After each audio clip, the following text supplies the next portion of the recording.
नमस्कार दोस्तों, आपका स्वागत है आपके अपने चैनल स्टडी वाइन। तो आज की इस वीडियो में हम राज्यों के विधानमंडल यानी कि विधान परिषद और विधानसभा इसके बारे में डिटेल में पढ़ेंगे। हम डायग्राम की सहायता से समझेंगे और लास्ट में प्रीवियस ईयर क्वेश्चन भी करेंगे। तो ये वीडियो आपके लिए काफ़ी इम्पोर्टेंट होने वाली है। तो चलिए बिना देरी किए हुए वीडियो को शुरू करते हैं। तो चलिए वीडियो की शुरुआत करते हैं। तो इससे पहले मैंने आपको संसद के बारे में डिटेल में पढ़ा दिया था। उसमें हमने राज्यसभा, लोकसभा और राष्ट्रपति इनके बारे में पढ़ा था। तो संसद और विधानमंडल इन दोनों में काफ़ी समानताएं हैं। तो इसीलिए अगर आपने संसद वाली वीडियो नहीं देखी तो ज़रूर देख लेना। आज हम इसे कंपेयर करके पढ़ेंगे ताकि आपको ये याद रहे और आपको काफ़ी आसानी भी होगी। तो जो काम संसद का देश के प्रति है वही काम विधानमंडल का राज्यों के प्रति है। संसद का काम है देश में नियम कानून बनाना। उसी प्रकार जो विधानमंडल है इसका काम है राज्यों को सही प्रकार से चलाना, यानी कि राज्यों में नियम कानून बनाना। तो संसद देश के प्रति नियम कानून बनाती है और विधानमंडल राज्यों में नियम कानून बनाती है। तो संसद के 3 अंग होते हैं, हमने पढ़े थे। कौन कौन से? राज्यसभा, लोकसभा और राष्ट्रपति। उसी प्रकार विधानमंडल के भी 3 अंग होते हैं। एक विधान परिषद जिसे हम राज्यसभा से कंपेयर कर सकते हैं, दूसरा विधानसभा जिसे हम लोकसभा से कंपेयर कर सकते हैं और तीसरे राज्यपाल जिन्हें हम राष्ट्रपति से कंपेयर कर सकते हैं। ठीक है, अंग 3 होते हैं। अगर ये पूछ लिया जाए कि विधानमंडल के कितने सदन होते हैं तो सदन 2 होते हैं। जिस प्रकार संसद के 2 सदन होते हैं, राज्यसभा और लोकसभा, उसी प्रकार विधानमंडल के भी 2 ही सदन होते हैं, विधान परिषद और विधानसभा। लेकिन जो ये विधान परिषद है ये हर राज्यों में नहीं है, केवल 6 ही राज्यों में है। आगे हम पढ़ेंगे। पर जो विधानसभा है ये हर राज्यों में है। तो जो संसद थी, जब हमने पढ़ा था तो मैंने आपको बताया था कि संसद भवन क्या है? ये एक बिल्डिंग है और इसी में 2 कमरे हैं, एक है राज्यसभा और एक है लोकसभा।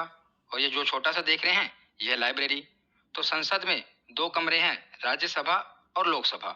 उसी प्रकार विधानमंडल में भी 2 कमरे हैं, एक है विधानसभा और एक है विधान परिषद। तो जो विधान परिषद है ये हर राज्यों में नहीं है, लेकिन जो विधानसभा है ये हर राज्यों में है।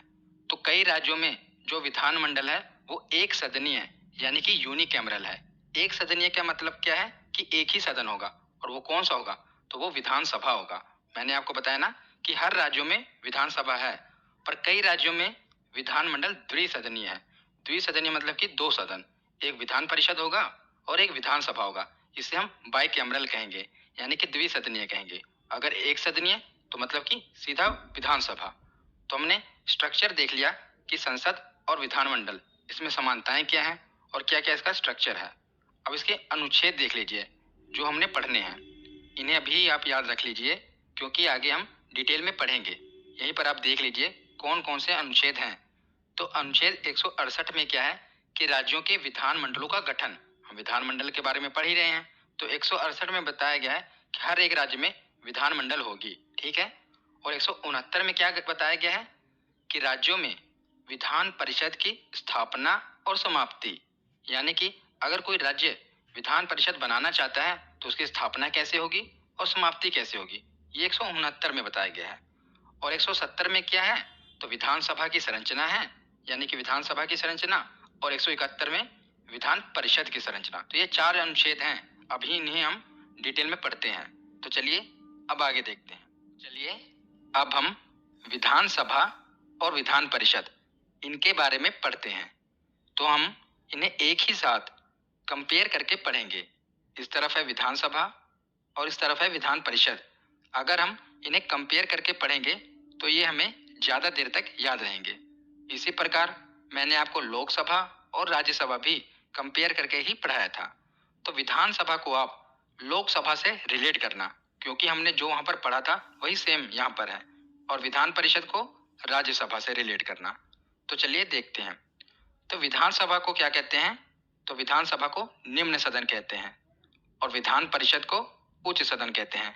जिस प्रकार हमने लोकसभा को पढ़ा था निम्न सदन और राज्यसभा को उच्च सदन, उसी प्रकार विधानसभा को निम्न सदन कहा जाता है और विधान परिषद को उच्च सदन कहा जाता है। ये विधानसभा और विधान परिषद के कुछ अन्य नाम हैं जो सीधा वन लाइनर क्वेश्चन पूछ ले जाते हैं, इसीलिए हम इन्हें एक ही साथ पढ़ ले रहे हैं ताकि आप इन्हें एक ही साथ याद रख पाना। तो विधानसभा को निम्न सदन और विधान परिषद को उच्च सदन, और विधानसभा को इंग्लिश में कहते हैं लेजिस्लेटिव असेंबली, याद रखिएगा लेजिस्लेटिव असेंबली, और विधान परिषद को लेजिस्लेटिव काउंसिल, विधान परिषद को काउंसिल और सभा को असेंबली। और विधानसभा को जनता का सदन कहा जाता है। जनता का सदन क्यों कहा जाता है? क्योंकि विधानसभा के जो सदस्य होते हैं उन्हें जनता चुनकर भेजती है, इसीलिए इसे जनता का सदन कहा जाता है। और विधान परिषद को चर्चित लोगों का सदन कहा जाता है। इन्हें जनता चुनकर नहीं भेजती, बल्कि ये चर्चित लोग होते हैं, इसीलिए इन्हें चर्चित लोगों का सदन कहा जाता है। और विधानसभा को प्रथम सदन कहा जाता है और विधान परिषद को द्वितीय सदन कहा जाता है, क्योंकि विधानसभा से ही सरकार बनती है, इसीलिए हम इसे प्रथम सदन कहते हैं और विधान परिषद को द्वितीय सदन कहते हैं। तो आगे है कि विधानसभा को अस्थायी सदन कहते हैं, क्योंकि विधानसभा का कार्यकाल 5 सालों का होता है। उसके बाद ये भंग हो जाती है, दोबारा चुनाव होते हैं, नए सदस्य आते हैं। पर जो विधान परिषद है ये कभी भंग नहीं होती। हाँ, विधान परिषद को समाप्त किया जा सकता है पर इसे भंग नहीं किया जा सकता, इसीलिए इसे स्थायी सदन कहते हैं। और विधानसभा को युवाओं का सदन कहते हैं। युवाओं का सदन क्यों कहते हैं? क्योंकि जो अभी आगे हम पढ़ेंगे न्यूनतम आयु है विधानसभा में जाने की वो है 25 वर्ष। अगर हम उसे विधान परिषद से कंपेयर करें तो विधान परिषद की है 30 वर्ष, इसीलिए इसे बड़ों का सदन कहते हैं। तो ये कुछ अन्य नाम हैं, आप याद रख लीजिएगा। तो आगे है कि सभी राज्यों के अलावा 3 केंद्र शासित प्रदेशों में भी विधानसभा है। मैंने आपको बताया ना कि जो विधानसभा है ये हर राज्यों में है, पर राज्यों के अलावा 3 केंद्र शासित प्रदेश भी हैं जहाँ पर विधानसभा है। एक है दिल्ली, दूसरी है पुदुचेरी और तीसरा जम्मू कश्मीर। जम्मू कश्मीर पहले राज्य था पर अब केंद्र शासित प्रदेश है। तो याद रखिएगा 3 केंद्र शासित प्रदेश हैं, दिल्ली, पुदुचेरी और जम्मू कश्मीर। और बात करें विधान परिषद की तो वर्तमान में केवल 6 राज्यों में ही विधान परिषद है। कौन कौन से, हम आगे देखते हैं। तो अब हम देखते हैं कि किन किन राज्यों में विधान परिषद है। तो विधान परिषद वर्तमान में 6 राज्यों में है। कौन कौन से? उत्तर प्रदेश, बिहार, महाराष्ट्र, कर्नाटक, आंध्र प्रदेश और तेलंगाना। बात करें आंध्र प्रदेश की तो आंध्र प्रदेश की विधानसभा ने यह प्रस्ताव पारित कर दिया है कि उन्हें विधान परिषद की जरूरत नहीं है। पर आगे हम पढ़ेंगे कि विधान परिषद को समाप्त कैसे किया जा सकता है। वहां की जो विधानसभा है उसने तो ये प्रस्ताव पारित कर दिया, पर अभी संसद के द्वारा स्वीकृति नहीं मिली है। तो जब तक संसद के द्वारा स्वीकृति नहीं मिल जाती हम इसे काउंट करेंगे। कुछ और नए राज्यों ने भी यह प्रस्ताव पारित किए हैं कि उन्हें विधान परिषद चाहिए, पर जब तक संसद स्वीकृति नहीं दे देती हम उन्हें काउंट नहीं करेंगे। तो अभी वर्तमान में 6 ही राज्य हैं।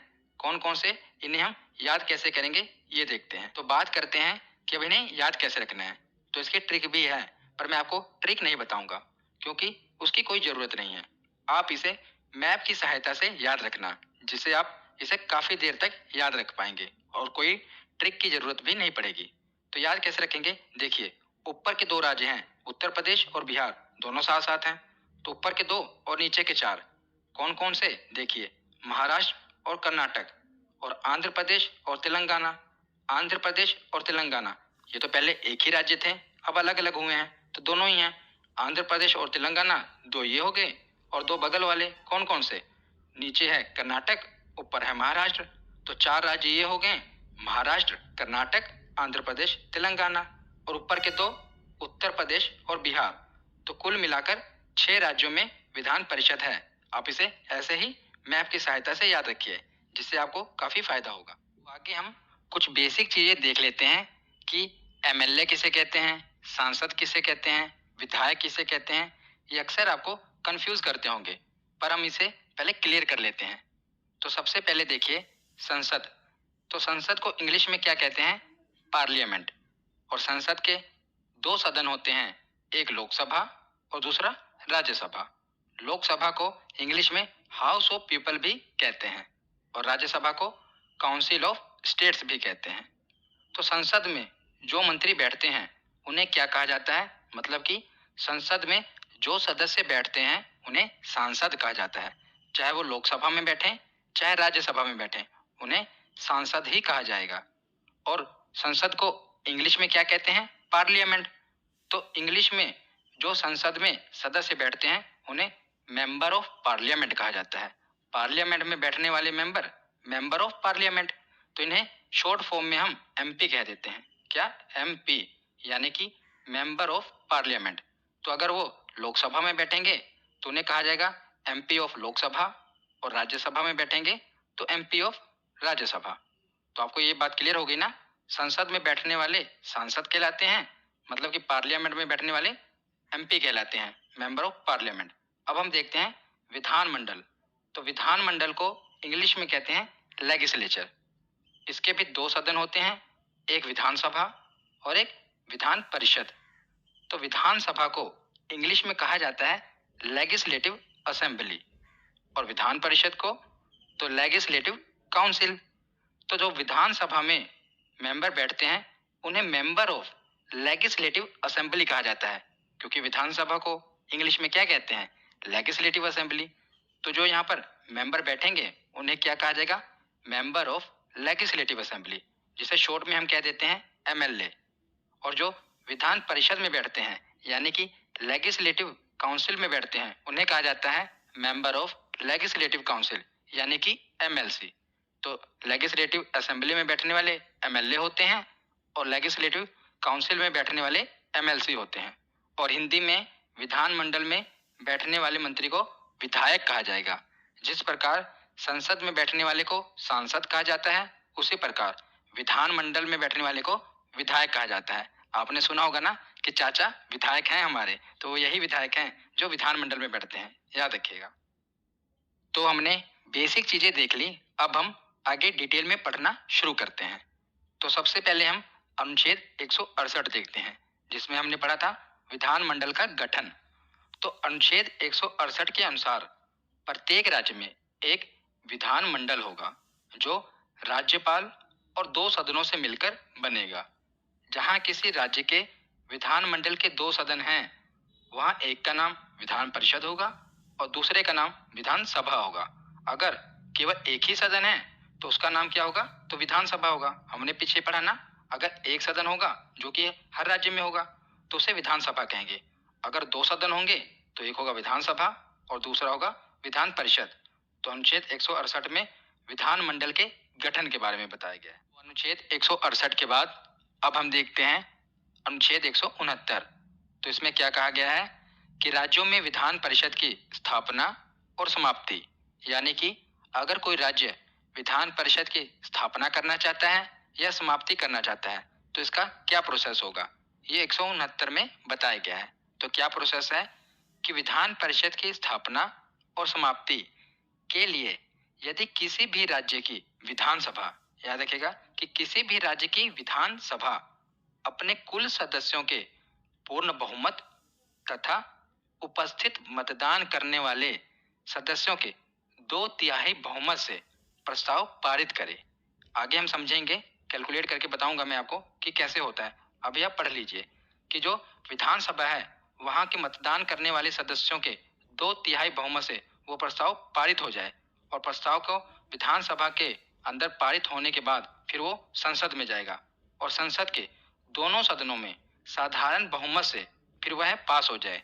उसके बाद राष्ट्रपति के उस पर हस्ताक्षर होंगे। तो उसके बाद या तो विधान परिषद बनाई जाएगी या समाप्त होगी। यानी कि पहले क्या होगा, विधानसभा में 2/3 बहुमत मिलेगा, उसके बाद वो संसद जाएगा। संसद की स्वीकृति के बाद राष्ट्रपति के हस्ताक्षर होंगे, तब जाकर ये पूरा प्रोसेस कंप्लीट होगा। तो अब हम पढ़ते हैं कि ये प्रोसेस है क्या, जो हमने पढ़ा ना कि कुल सदस्यों के पूर्ण बहुमत तथा मतदान करने वाले सदस्यों के 2/3 बहुमत, ये क्या है। तो मैं आपको एग्जाम्पल से समझाता हूँ। मान लीजिए कोई राज्य है और वो अपने राज्य में वहां पर विधानसभा है और वो विधान परिषद की स्थापना करना चाहता है और उस राज्य में 100 विधानसभा सीट हैं। तो 100 विधानसभा सीट हैं, अब वो विधान परिषद की स्थापना कैसे करेगा, इसका प्रोसेस क्या होगा? तो सबसे पहले ये है कि अगर वहां पर 100 विधानसभा की सीट हैं, तो इसका पूर्ण बहुमत कितना होगा? अगर 100 सीट हैं तो हम बहुमत कैसे निकालते हैं? इसका आधा कर दो, 50 प्लस 1, ये इसका बहुमत होगा ना, 51। किसी भी चीज का आधा करके उसमें एक जोड़ दो, ये उसका बहुमत होता है। तो 100 विधानसभा का पूर्ण बहुमत होगा 51। अगर इस विधानसभा, जो ये राज्य है, इसको विधान परिषद बनाना है, तो कम से कम इसके पास 51 सीटों का बहुमत होना चाहिए। ये इसमें कहा गया है कि पूर्ण बहुमत। उसके बाद मान लीजिए जिस दिन यहाँ पर वोटिंग हुई विधानसभा में, उस दिन 60 सदस्य उपस्थित थे। तो मतदान करने वाले सदस्यों का 2/3, 60 सदस्यों का 2/3 कितना हुआ? तो 40 हुआ। पर ये 51 से कम है, तो कम से कम 51 तो होना ही चाहिए। तो ये प्रस्ताव पारित नहीं होगा। मान लीजिए उसके बाद 90 सदस्य उपस्थित हैं दूसरे केस में, तो 90 सदस्यों का 2/3 कितना होता है? तो 60। यह 51 से आगे निकल जाएगा। तो हाँ, इस केस में विधानसभा से प्रस्ताव पारित हो जाएगा। तो मैं आशा करता हूँ आपको समझ आया होगा कि कुल सदस्यों का पूर्ण बहुमत 51 निकला। हमने देख लिया कि वहां पर 100 सीटें हैं, उसका आधा करके एक जोड़ दिया, तो ये पूर्ण बहुमत हुआ। अब जो उपस्थित सदस्य हैं उनका तिहाई, इससे ज्यादा ही होना चाहिए, इतना तो होना ही चाहिए, मतलब 51 से कम नहीं होना चाहिए। तो पहले केस में हमने देखा 40 निकला, तो यहाँ पर प्रस्ताव पारित नहीं होगा। पर दूसरे केस में 60 निकला, जो कि 51 से भी ज्यादा ही है। तो इस केस में यहाँ से प्रस्ताव पारित हो जाएगा। तो अब ये संसद जाएगा प्रस्ताव, यहाँ से पास होकर, फिर संसद के बाद वहाँ की स्वीकृति मिलने के बाद राष्ट्रपति के पास जाएगा। फिर जब राष्ट्रपति के हस्ताक्षर हो जाएंगे, फिर ये पूरा प्रोसेस कंप्लीट हो जाएगा। फिर इस राज्य में विधान परिषद की स्थापना हो जाएगी। अगर समाप्ति करनी है तो समाप्ति भी हो जाएगी। अब हम उसी प्रकार फिर से पढ़ना शुरू करते हैं। तो विधानसभा में सदस्यों का कार्यकाल कितना होता है? तो 5 साल। जिस प्रकार लोकसभा में 5 साल का कार्यकाल होता है, उसी प्रकार विधानसभा में भी 5 साल का ही कार्यकाल होता है। और विधान परिषद में, तो विधान परिषद में जो सदस्य हैं उनका कार्यकाल 6 साल का होता है। और प्रत्येक 2 वर्ष में 1/3 सदस्य सेवानिवृत्त यानी कि रिटायर हो जाते हैं और उनकी जगह पर नए सदस्य आते हैं। तो विधानसभा में क्या होता है कि 5 सालों बाद चुनाव होता है। तो सभी सदस्य जो भी हैं वो निकल जाते हैं और उनकी जगह जो हम चुनकर भेजते हैं वो नए सदस्य आते हैं। पर विधान परिषद में क्या होता है कि 6 साल बाद सदस्यों का कार्यकाल खत्म होता है। पर हर 2 साल में जो 1/3 सदस्य हैं विधान परिषद के, वो रिटायर हो जाते हैं और उन 1/3 सदस्यों की जगह नए 1/3 सदस्य आते हैं। तो याद रखिएगा, यहाँ पर हर 2 साल में 1/3 सदस्य सेवानिवृत्त हो जाते हैं। और विधानसभा में तो 5 साल में ही एक ही बार होता है चुनाव, नए सदस्य आते हैं। तो आगे हम देखते हैं कि विधानसभा के सदस्य बनने की योग्यता क्या होनी चाहिए। तो विधानसभा और विधान परिषद दोनों को कंपेयर करके पढ़ना। पहला तो वो भारत का नागरिक हो, दोनों में भारत का नागरिक ये तो होना ही चाहिए। आगे सबसे महत्वपूर्ण कि विधानसभा के सदस्य बनने के लिए जो कम से कम आयु है ये 25 वर्ष की होनी चाहिए। और विधान परिषद में तो 30 वर्ष की आयु होनी चाहिए कम से कम। यही हमने लोकसभा और राज्यसभा में भी पढ़ा था कि लोकसभा में कम से कम 25 वर्ष की आयु होनी चाहिए और राज्यसभा में तो 30 वर्ष की। उसी प्रकार विधानसभा में 25 वर्ष और विधान परिषद में 30 वर्ष। उसके आगे है कि सरकार के किसी लाभ के पद पर ना हो, यानी कि सरकारी नौकरी ना हो। इसमें भी यही है कि सरकार के किसी लाभ के पद पर ना हो। और उसके आगे है कि पागल व दिवालिया ना हो, और इसमें भी यही है कि पागल व दिवालिया, दिवालिया यानी कि इंसॉल्वेंट ना हो। तो ये 4 चीजें होनी चाहिए। उसके आगे है कि विधानसभा का जो चुनाव होता है ये प्रत्यक्ष चुनाव होता है और विधान परिषद का अप्रत्यक्ष। तो प्रत्यक्ष चुनाव मतलब क्या होता है? जिसमें जनता भाग लेती है, उसे प्रत्यक्ष चुनाव कहते हैं। अप्रत्यक्ष चुनाव जिसमें जनता भाग नहीं लेती, उसे अप्रत्यक्ष चुनाव कहते हैं। जो विधान परिषद का चुनाव है, जो इसके सदस्यों का चुनाव है, वो कैसे होता है अब हम आगे देखते हैं। तो अब हम ये देखते हैं कि विधान परिषद के सदस्यों का चुनाव कैसे होता है। क्योंकि जो विधानसभा होती है उनके सदस्यों का चुनाव तो प्रत्यक्ष होता है, यानी कि जनता चुनकर भेजती है। पर विधान परिषद में जो सदस्य होते हैं उन्हें जनता नहीं चुनती, अप्रत्यक्ष चुनाव होता है। तो इनमें कौन भाग लेता है ये देखते हैं। तो जो विधान परिषद के सदस्यों का चुनाव होता है, इसे 5 भागों में बांटा गया है। मैं आपको इजीली समझाता हूँ, देखिए। मान लीजिए उस विधान परिषद में 60 सीटें हैं, तो 60 का 1/3 यानी कि 1/3 सदस्य कितने हुए? तो 20 सदस्यों का चुनाव विधानसभा के सदस्यों द्वारा किया जाएगा। जो उस विधान परिषद में, उस राज्य में जो विधानसभा होगी, वो 20 सदस्यों का चुनाव करेगी। 1/3 सदस्य ये वेरी करते रहते हैं, यानी कि बदलते रहते हैं सीटों के हिसाब से। आगे जो 1/3 सदस्य हैं, ये भी कितने हुए? 20। इनका जो चुनाव होता है, इसमें स्थायी निकाय द्वारा भाग लिया जाता है, यानी कि जो वहाँ की लोकल बॉडीज होती हैं, जैसे नगर पालिका हो गया, जिला बोर्ड के सदस्य हो गए, ये भाग लेंगे। बाकी 1/6 सदस्य, ये कितने हुए? तो 10 सदस्य, 60 का 1/6। तो इसमें राज्यपाल द्वारा ये मनोनीत किए जाते हैं। तो वहाँ के 10 सदस्य, अगर मान लीजिए वहाँ की विधान परिषद में 60 सीटें हैं, तो जो 10 सीटें हैं यानी कि 10 सदस्य हैं, ये राज्यपाल द्वारा मनोनीत किए जाएंगे। आगे है 1/12 सदस्य। तो 60 का 1/12 कितना हुआ? 5 हुआ। आगे भी 1/12 5 ही होगा। तो 1/12 जो सदस्य हैं, ये उन स्नातकों, यानी कि स्नातक को क्या कहते हैं? ग्रेजुएट। वो ग्रेजुएट द्वारा निर्वाचित होते हैं जिन्होंने कम से कम 3 वर्ष पूर्व अपनी ग्रेजुएशन की डिग्री प्राप्त कर ली हो, ये उनके चुनाव में भाग लेते हैं। तो देखिए 20 जमा 20 40, 10 50, 5 55 और ये बाकी के 5, कुल मिलाकर 60 हो जाएगा। तो इस प्रकार इन्हें बांटा गया है। तो बाकी के जो बचे 1/12 सदस्य, इन्हें उन अध्यापकों द्वारा निर्वाचित होते हैं ये, जो कम से कम 3 वर्षों से माध्यमिक पाठशालाओं अथवा उनसे ऊंची कक्षाओं में शिक्षण कार्य कर रहे हों। तो ये जो सरकारी टीचर होते हैं, ये उन्हें चुनते हैं। यहाँ पर हमने देखा कि स्टूडेंट होते हैं वो चुनते हैं, यहाँ पर सरकारी टीचर हैं वो चुनते हैं। 1/12 1/12 और 1/6 राज्यपाल द्वारा मनोनीत किए जाते हैं। 1/3 लोकल बॉडीज के द्वारा इनका चुनाव होता है और 1/3 जो वहाँ की विधानसभा होती है वो चुनकर भेजती है। तो इस तरह कुल 5 भागों में इन्हें बांटा गया है और मैंने आपको डायग्राम की सहायता से इसे डिवाइड करके समझा दिया। इतना डिटेल में नहीं पूछा जाता, पर यह पूछ लिया जाता है कि बताइए 1/12 किसके द्वारा चुना गया, 1/6 सदस्य किसके द्वारा मनोनीत किए जाते हैं। तो ये आपसे पूछ लिया जाता है, तो इसे आप इजीली इस प्रकार समझ पाएंगे और याद रख पाएंगे। तो हमने ये देख लिया कि सदस्यों का चुनाव कैसे होता है। अब हम ये देखेंगे कि आखिर सदस्यों की संख्या विधानसभा और विधान परिषद में कितनी होगी। तो सबसे पहले देखते हैं विधानसभा में सदस्यों की संख्या। तो अधिक से अधिक 500 सदस्य विधानसभा में हो सकते हैं और कम से कम 60 तो होने ही चाहिए। ये लिमिट तय की गई है कि अधिक से अधिक 500 और कम से कम 60। ये पूछा जाता है, इसलिए याद रखिएगा। कहाँ पर? तो विधानसभा में। पर इसके कुछ अपवाद हैं, जहाँ पर कम से कम जो 60 सीटें हैं ये भी नहीं है। तो कौन कौन से? ये 4 आपको याद रखने हैं क्योंकि इंपॉर्टेंट बन जाते हैं। तो सबसे पहले है गोवा, जहाँ पर सिर्फ 40 विधानसभा सीटें हैं, 60 नहीं है। दूसरा है मिजोरम, यहाँ पर भी 40 ही विधानसभा सीटें हैं। और तीसरा है सिक्किम, यहाँ पर सिर्फ 32 विधानसभा सीटें हैं। और एक पुदुचेरी भी याद रख लीजिएगा, ये है तो केंद्र शासित प्रदेश, पर इसे भी आप याद रख लीजिए। तो 30 सीटें हैं यहाँ पर विधानसभा की, ये केंद्र शासित प्रदेश है।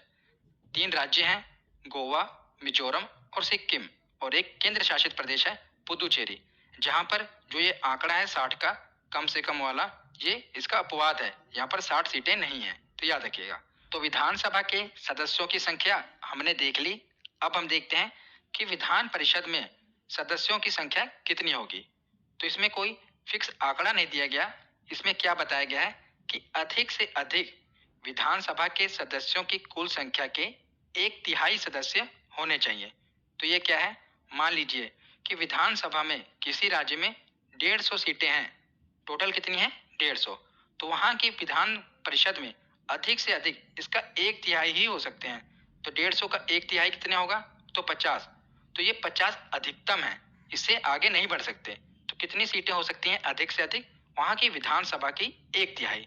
और बात करें कम से कम, तो कम से कम 40 तो होनी ही चाहिए। यह भी हम आगे देखेंगे कि जो 6 विधान परिषद वाले राज्य हैं उनमें कितनी सीटें हैं। तो कम से कम कितनी होनी चाहिए? तो 40 तो होनी ही चाहिए। और अधिक से अधिक, तो वहां की जो विधान सभा है उनके कुल सदस्यों का 1/3। ये सदस्यों की संख्या है। अब हम आगे देखते हैं कि जो विधानसभा होती है, वहाँ की जो कार्यवाही होती है, उसका संचालन कौन करते हैं? तो वहाँ के अधिकारी करते हैं। तो जो विधानसभा होती है, वहाँ पर 2 अधिकारी होते हैं, एक अध्यक्ष और एक उपाध्यक्ष। जिस प्रकार लोकसभा में थे, और उसी प्रकार जो विधान परिषद है, काम दोनों का सेम ही है, पर नाम बदल दिया गया है। इन्हें सभापति और उपसभापति कहा जाता है। जिस प्रकार राज्यसभा में सभापति उपसभापति होते हैं, उसी प्रकार यहाँ पर विधान परिषद में सभापति और उपसभापति होते हैं। तो एक बात याद रखिएगा, जब हमने राज्यसभा पढ़ा था, तो राज्यसभा में जो सभापति होते थे, वो देश के उपराष्ट्रपति होते हैं।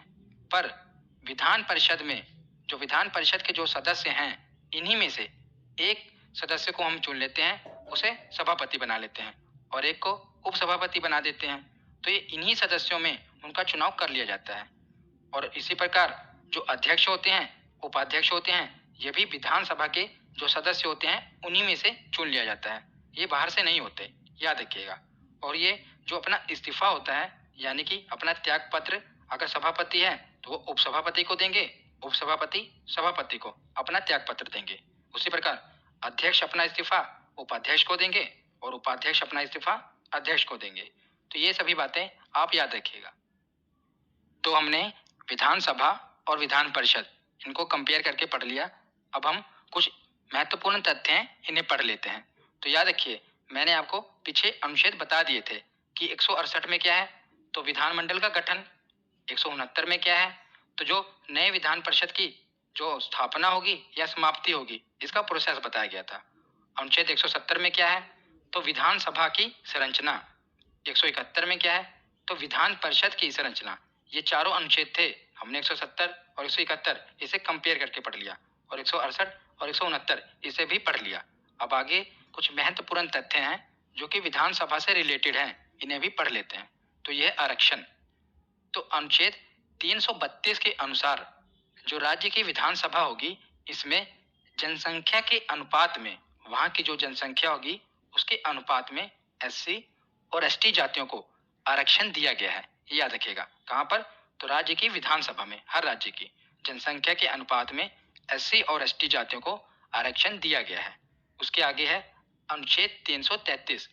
इसके अनुसार राज्यपाल एक आंग्ल भारतीय यानी कि एंग्लो इंडियन, ये क्या होते हैं एंग्लो इंडियन, ये मैंने आपको संसद वाली वीडियो में बताया था। तो एक आंग्ल भारतीय को विधानसभा में मनोनीत करते थे, याद रखिएगा, मनोनीत करते थे। तो पहले एंग्लो इंडियन को मनोनीत किया जाता था, पर अब नहीं किया जाता। क्यों नहीं किया जाता? क्योंकि अभी एक संविधान संशोधन हुआ है, 104वां संविधान संशोधन। इसके द्वारा जो आंग्ल भारतीय हैं, यानी कि जो एंग्लो इंडियन हैं, आंग्ल भारतीय समुदाय के आरक्षण को समाप्त कर दिया गया है। अब एंग्लो इंडियन को नहीं मनोनीत किया जाएगा। याद रखिएगा कि 104वें संविधान संशोधन के द्वारा जो आंग्ल भारतीय समुदाय का आरक्षण था, इसे समाप्त कर दिया गया है। तब जो ये राज्यपाल के द्वारा एक आंग्ल भारतीय विधानसभा में मनोनीत किया जाता था, अब नहीं किया जाएगा। ये महत्वपूर्ण तथ्य है, इसे याद रखिएगा। तो अब हम विधानसभा के कार्य और शक्तियां पढ़ लेते हैं, क्योंकि ये बहुत ही महत्वपूर्ण है और डायरेक्ट एग्जाम में पूछ ले जाते हैं। लास्ट में हम प्रीवियस ईयर क्वेश्चन करेंगे, उन्हें जरूर अटेम्प्ट करना। तो सबसे पहले है कि विधानसभा, इसे राज्य सूची और समवर्ती सूची पर कानून बनाने का अधिकार है। तो राज्य सूची क्या होता है? इसमें कुछ विषय होते हैं जिन पर राज्य सरकारें कानून बना सकती हैं, और समवर्ती सूची के विषयों पर राज्य सरकार और केंद्र सरकार दोनों ही कानून बना सकती हैं। तो विधानसभा को ये शक्तियां प्राप्त हैं।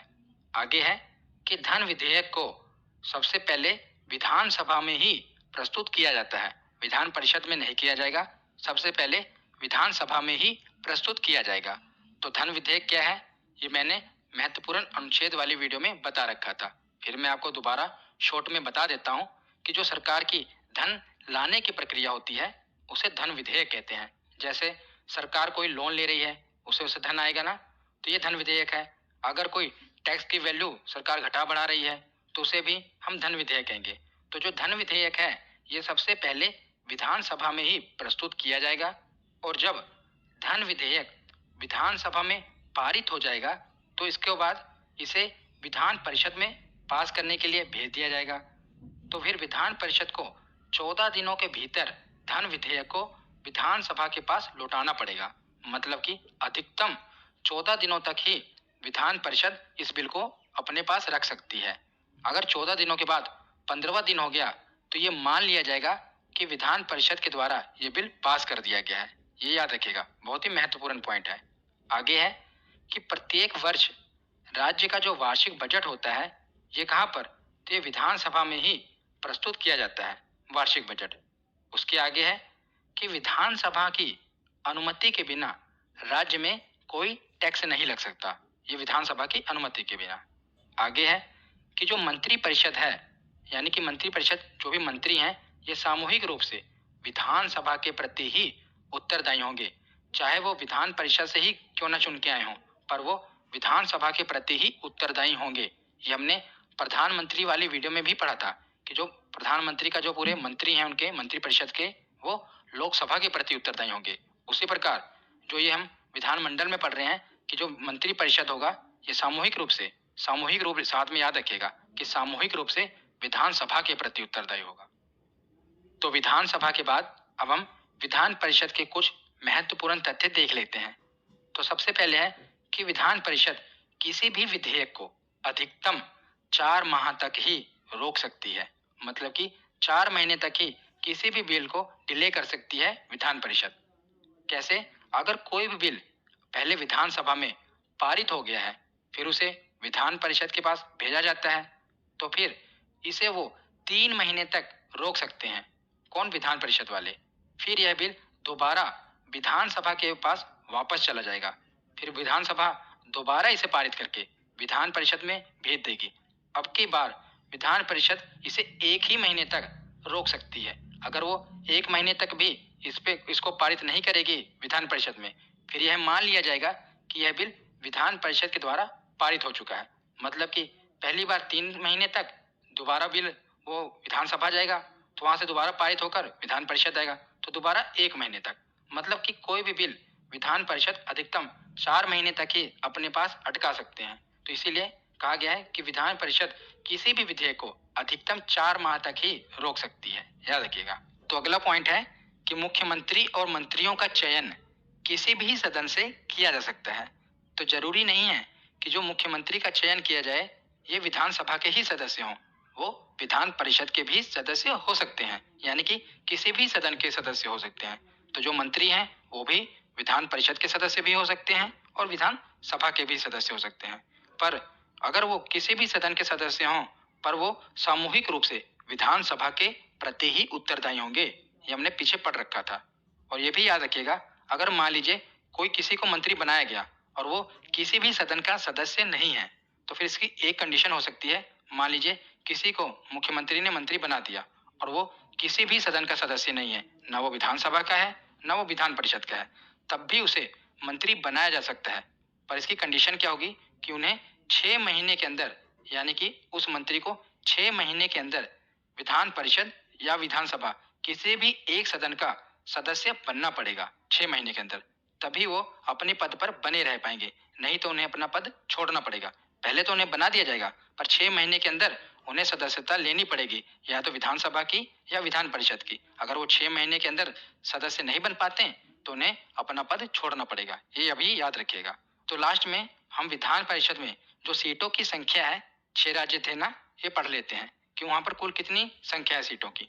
तो उत्तर प्रदेश में है 100, सबसे ज्यादा। महाराष्ट्र में है 78, बिहार और कर्नाटक दोनों राज्यों में 75-75 सीटें हैं विधान परिषद की। उसके बाद आंध्र प्रदेश, जहां पर 58 सीटें हैं विधान परिषद की, वहां की विधानसभा ने यह प्रस्ताव पारित कर दिया है कि हमें विधान परिषद की जरूरत नहीं है।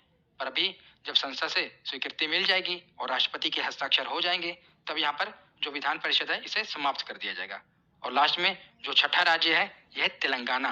यहाँ पर 40 विधान परिषद की सीटें हैं। तो हमने पूरा थ्योरी सेक्शन कंप्लीट कर लिया। अब हम प्रीवियस ईयर के क्वेश्चन देखते हैं। तो पहला प्रश्न है कि भारतीय संविधान के निम्नलिखित अनुच्छेदों में से कौन राज्य की विधानसभाओं के निर्वाचन का प्रावधान करती है। तो सीधा सीधा इन्होंने विधानसभा वाला अनुच्छेद पूछा है। हमने पढ़ा था विधानमंडल 168, विधान परिषद की समाप्ति और स्थापना 169 और विधानसभा अनुच्छेद 170। तो इसका ऑप्शन ए सही होगा। विधानसभा की संरचना थी अनुच्छेद 170 में। अगला क्वेश्चन है कि किसी राज्य की विधानसभा में अधिकतम कितने सदस्य हो सकते हैं। तो बताइए कि विधानसभा में कितने सदस्य हो सकते हैं। तो हमने पढ़े थे ना, अधिकतम कितने सदस्य हो सकते हैं, तो 500। अगला प्रश्न है कि विधानसभा अध्यक्ष यानी कि जो स्पीकर है, ये अपना त्यागपत्र किसको देता है। तो मैंने आपको बताया था कि अध्यक्ष अपना त्यागपत्र किसे देगा, तो उपाध्यक्ष को विधानसभा के, और उपाध्यक्ष ये अपने अध्यक्ष को त्यागपत्र देगा। तो अगला प्रश्न है कि विधानसभा की सदस्यता के लिए उम्मीदवार को कितने वर्ष से कम का नहीं होना चाहिए। तो कम से कम कितनी आयु होनी चाहिए विधानसभा के सदस्य बनने के लिए। तो हमने पढ़ा था 25 वर्ष। अगर यही पूछ लिया जाता विधान परिषद के बारे में तो कितना होता, तो वो होता 30 वर्ष। अगला प्रश्न देखते हैं कि राज्य मंत्री परिषद सामूहिक रूप से किसके प्रति उत्तरदायी होते हैं। तो मैंने आपको बताया था कि मंत्री परिषद, चाहे वो विधान परिषद के हों या विधानसभा के हों मंत्री, वो किसके प्रति उत्तरदायी होंगे सामूहिक रूप से, तो विधानसभा के प्रति सामूहिक रूप से उत्तरदायी होंगे। अगला प्रश्न है कि किसी राज्य की विधानसभा के सदस्यों की न्यूनतम संख्या कितनी हो सकती है। तो बताइए कि विधानसभा के न्यूनतम सदस्यों की संख्या कितनी हो सकती है। तो यह है 60, हमने पढ़ा था। तो अगला प्रश्न है कि सामान्यतः विधानमंडल के ऊपरी सदन के सदस्यों की कुल संख्या निचले सदन की कुल संख्या की कितनी होनी चाहिए। तो ये क्वेश्चन थोड़ा घुमाकर पूछा गया है, मैं आपको बताता हूँ। देखिए, ऊपरी सदन का मतलब क्या हुआ, विधान परिषद, और निचले सदन का मतलब क्या हुआ, विधानसभा। तो इन्होंने पूछा है कि जो विधान परिषद की सदस्यों की संख्या है, कुल संख्या, ये विधानसभा के सदस्यों की अधिकतम कितनी होनी चाहिए। तो हमने पढ़ा था कि विधानसभा के 1/3 सदस्य अधिकतम हो सकते हैं, पढ़ा था ना कि विधानसभा के 1/3 सदस्य अधिकतम हो सकते हैं विधान परिषद में। तो इसका ऑप्शन सही होगा, ऑप्शन बी, 1/3 होनी चाहिए। अगला प्रश्न है कि किसको समाप्त किया जा सकता है पर भंग नहीं किया जा सकता। तो यह है विधान परिषद। विधान परिषद को समाप्त तो किया जा सकता है, हमने पूरा प्रोसेस पढ़ लिया, पर इसे भंग नहीं किया जा सकता। क्यों नहीं किया जा सकता, क्योंकि प्रत्येक 2 वर्ष में इसके 1/3 सदस्य सेवानिवृत्त होते हैं, बाकी के सदस्य रहते हैं ना वहां पर, भंग नहीं होती, पर इसे समाप्त किया जा सकता है। अगला प्रश्न है कि विधान परिषद के कितने सदस्य प्रत्येक दूसरे वर्ष अवकाश ग्रहण करते हैं। ये हमने अभी पढ़ा कि प्रत्येक दूसरे वर्ष 1/3 सदस्य अवकाश ग्रहण करते हैं, उनकी जगह नए सदस्यों का चुनाव होता है। अगला प्रश्न है कि राज्य के विधान परिषद के कितने सदस्य विधानसभा द्वारा चुने जाते हैं। तो विधानसभा द्वारा कितने सदस्य चुने जाते थे, 1/3, हमने पढ़ा था ना, 1/3, 1/3, 1/6, 1/12 और 1/12। तो इसमें हमने सबसे पहले क्या पढ़ा था कि 1/3 सदस्यों का चुनाव किसके द्वारा होता था, तो विधानसभा के द्वारा होता था, ये पूछा गया था। तो आज का लास्ट क्वेश्चन है कि निम्नलिखित में से किस राज्य में द्विसदनात्मक विधायिका नहीं है। इन्होंने कहा है नहीं है। तो द्विसदनात्मक मतलब क्या हुआ, जहां पर 2 सदन नहीं है। विधानसभा और विधान परिषद कहां कहां पर हैं, तो उत्तर प्रदेश में भी है, बिहार में भी है, कर्नाटक में भी है, पर मध्य प्रदेश में नहीं है। यहाँ पर द्विसदनात्मक विधायिका नहीं है, यहाँ पर सिर्फ विधानसभा ही है। तो आज की ये वीडियो यहीं पर खत्म होती है। कैसी लगी ये वीडियो, कमेंट